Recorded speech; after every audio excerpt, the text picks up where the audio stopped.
સુરત શહેર cyber crime cell bogus ઉધમ સર્ટિફિકેટ્સના આધારે POS machine મેળવી એટીએમ ક્લિનિક દ્વારા સાયબર ફ્રોડના નાણાંની હેરાફેરી કરતી ગેંગને ઝડપી પાડી હતી. સુરત સાયબર ક્રાઇમ પોલીસને એક મોટી સફળતા મળી છે. શહેરમાં એક એવી ગેંગ સક્રિય હતી જે સામાન્ય લોકોના એટીએમ કાર્ડ ક્લોન કરી બોગસ દસ્તાવેજોના આધારે મેળવેલા પીઓએસ મશીન દ્વારા લાખો રૂપિયાની હેરાફેરી કરતી હતી.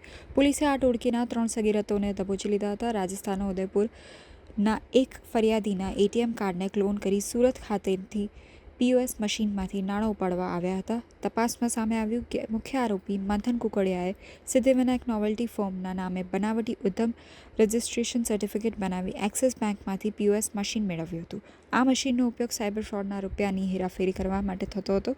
મંથન કુકડિયા, જેણે બોગસ ડોક્યુમેન્ટ્સ પર પીઓએસ મેળવ્યું અને સાયબર ફ્રોડના નાણાં બદલે રૂપિયા 20,000 કમિશન લીધું હતું. પિયુષ મહેતા, જે એટીએમમાંથી રોકડ વિથડ્રો કરી સીડીએમ મશીન દ્વારા અન્ય ખાતાઓમાં રૂપિયા ટ્રાન્સફર કરવાનું કામ કરતો હતો. ઉદય ધડુક, જેણે આ પીઓએસ મશીન હરિયાણા મોકલી નાસ્તા ફરતા આરોપીઓ સાથે સંકલન કરી રૂપિયા 11 લાખથી વધુ ટ્રાન્ઝેક્શન કરાવ્યા હતા. અને એ મશીન હરિયાણા ખાતે મોકલી અને ત્યાંથી એટીએમ કાર્ડ ક્લોન કરનાર જે ગેંગ છે એમની સાથે મળીને જે સાયબર ફ્રોડના પૈસા છે એમને હેરાફેરી કરનાર ગેંગને સુરત શહેર સાયબર સેલ દ્વારા ઝડપી પાડવામાં આવ્યું છે, જેમાં 3 આરોપીઓને આપણે અટક કરી છે.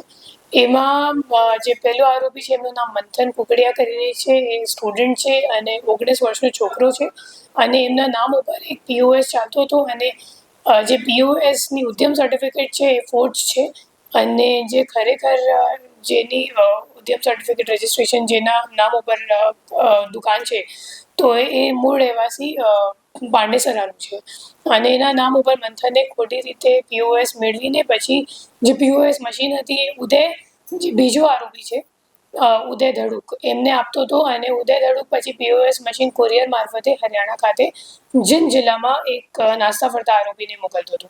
પછી એક ત્રીજો આરોપી છે એમનું નામ પ્રિયાંશુ છે અને હરિયાણાથી એ લોકો જે ક્લોન કરેલું એટીએમ કાર્ડ હોય તો એ સ્વાઇપ કરતા હતા અને સ્વાઇપ કરીને પૈસો પીઓએસ મશીનથી જે લિંક્ડ બેંક એકાઉન્ટ છે એમાં જતો હતો અને એમાંથી પછી પ્રિયાંશુ વિથડ્રો કરીને એ લોકોને પોતાનું કમિશન આપીને પછી બાકીના પૈસા રોકડ રૂપિયા એ લોકો કેશ ડિપોઝિટ મશીન મારફતે જે હરિયાણાવાળા આરોપી છે એમને મોકલતું હતું. તો એવી રીતની આખી એ લોકોની એમો હતી.